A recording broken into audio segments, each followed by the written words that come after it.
রাধে রাধে বন্ধুরা, সবাই কেমন আছো? আশা করছি ভালোই আছো, আর আমিও ভালোই আছি। তো আজকে আমি খাবো হচ্ছে পেয়ারা মাখা। আমি বলতে আমরা খাবো পেয়ারা মাখা।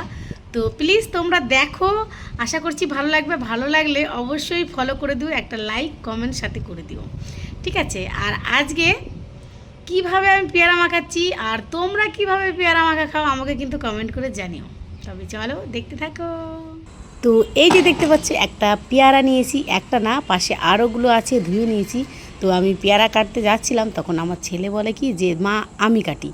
তো বলছে যে আমি একটু স্টাইল করে এইভাবে ফেলবো, তুমি ভিডিওটা করবা। তো যাই হোক, আমি অতটা ভালো এডিটিং করতে পারি না, তো ওই কারণে বললাম ঠিক আছে আমি করে দিচ্ছি। তো এই যে দেখতে পাচ্ছ পেয়ারাটা কাটছে আমার ছেলে, আর দেখো মুখটা ফেলেনি। আমি বললাম মুখটা ফেলো, তো বলছে দেখো আমি কিভাবে করি, আগে দেখো তারপরে তো বলবা। তো যাই হোক, একটু পরে দেখছি কি ওই যে মুখটা কেটে নিল আর কি। তো যাই হোক, ও একটু আলাদা রকমভাবে কাটছে। তো যাই হোক, সুন্দরভাবেই কাটছে। তো ও যেভাবে করছে করুক। তো এই যে দেখতে পাচ্ছ পেয়ারাটা কেটে নিচ্ছে, আর টুকরো টুকরো করে কাটছে, যেভাবে দোকানদারগুলো করে না ওইভাবেই একদম কাটার চেষ্টা করছে। আর এই যে মাঝে মাঝে আমার মেয়ে আর কি হাত দিচ্ছে। তো যাই হোক, আমি বললাম হাত দিও না মা, হাতটা কেটে যাবে। তো এই যে একটা থালা নিয়েছে, থালার মধ্যে পেয়ারা মানে টুকরোগুলো সবগুলো তুলে নেবে এখানে। তো যাই হোক, ভালো করে ফেলছিল, আমি অতটা এডিট করতে পারিনি বলে সেটা আমার দোষ, আমার ছেলের দোষ না। তো যাই হোক, সমস্ত পেয়ারাগুলো আমি এই যে প্লেটে তুলে নিলাম। এবার হচ্ছে এর মাখানোর পালা। তো আমি কিভাবে মাখাই সেটা তো কিন্তু তোমরা দেখো, স্কিপ করো না। তো এই যে দেখতে পাচ্ছ কাসুন্দি, আর এই কাসুন্দিটা আমি নিয়ে এসেছি কলকাতা থেকে, ওয়েস্ট বেঙ্গল।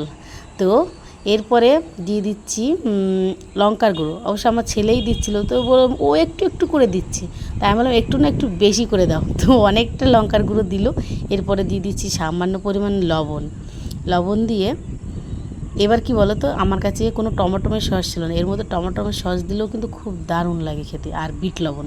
তো যাই হোক, ও দুটো আমার কাছে নেই, তো এইভাবেই আমি একটু মাখিয়ে নিচ্ছি। আর কি বলো তো, টমেটো মাখার মধ্যে একটু বেশি বেশি ঝাল না হলে ঠিক ভালো লাগে না। তো একটু কড়া করে ঝাল দিতে চেয়েছিলাম, কিন্তু কি বলো তো ছেলে মেয়ে খাবে, তো ওই কারণে একটু হালকাই রাখলাম। তো এই যে দেখতে পাচ্ছ আমাদের মাখানো হয়ে গেছে। বন্ধুরা দেখতেই পাচ্ছ একদম একদম টেস্টি টেস্টি পেয়ারা মাখিয়েছি, একদম কাসন্দ লঙ্কার গুঁড়ো লবণ দিয়ে একদম পুরো জমে যাবে। আর পেয়ারা মাখা খেতে কিন্তু দারুণ লাগে। দেখো তো কেমন হয়েছে, আমি খাই দিচ্ছি। এখানে জ্বালা করছে, তাহলে তো আমি খাই দিচ্ছিলাম। হেভি সুন্দর টেস্টি টেস্টি একদম। তো বন্ধুরা, তোমরাও কি আমার মতো এরকম পেয়ারা মাখা খাও? যদি খাও তাহলে অবশ্যই কমেন্ট করে জানিও। আর আমার ভিডিওটি কেমন লাগলো অবশ্যই লাইক কমেন্ট সাবস্ক্রাইব করে দিও। না, লাইক সাবস্ক্রাইব না, ফলো করে দিও। তো যাই হোক, হেভি টেস্টি টেস্টি। তো আমরা খেয়ে নিই, চলো তোমরা ভালো থেকো, সুস্থ থেকো, টাটা বাই বাই।